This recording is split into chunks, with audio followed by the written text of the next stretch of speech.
মুখ্যমন্ত্ৰীয়ে ইয়াত প্ৰায় 11খনকৈ সভা কৰিছিলে প্ৰতিদিনে আৰু মন্ত্ৰী পিছুল হাজৰিকা আছিলে। সংখ্যালঘু অধ্যুষিত অঞ্চলত বহু সভা হৈছিলে, যি ইয়াত বিজেপিয়ে সৰ্বশক্তি প্ৰয়োগ কৰিছিলে। তাৰপিছতো আপুনি জয়লাভ কৰিছে, কি ক'ব?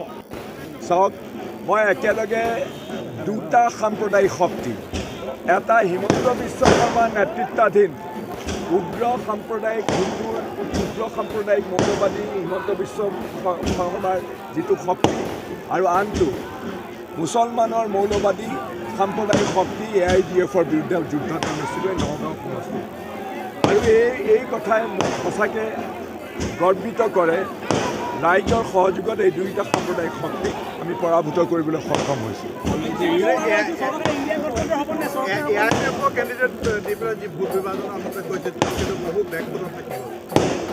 সেইটোতো স্পষ্ট কথা। আশাব্যঞ্জক কথা দুটা।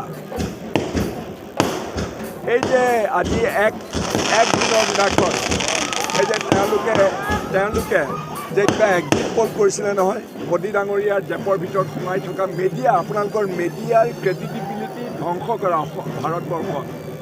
এই যে মিডিয়া, ধনী ধনী বণিক গোষ্ঠীৰ, ধনী ধনী পুঁজিপতি গোষ্ঠীৰ আয়ত্তাধীন মিডিয়া আছে, অৰ্ণৱ গোস্বামী জাতীয় যিবিলাক মিডিয়া, সেই মিডিয়াবিলাকে তেওঁলোক যে আচলতে পক্ষপাত দুষ্ট, আৰু এই পক্ষপাত দুষ্ট ভূমিকা পালন কৰি পেলাই তেওঁলোকে ভাৰতবৰ্ষৰ মানুহক যে বিভ্ৰান্ত কৰিছিলে, সেইটো কথা স্পষ্ট হৈ গৈছে। মিডিয়াৰ ক্ৰেডিবিলিটি তেওঁলোকে ধ্বংস কৰিছিলে। এতিয়া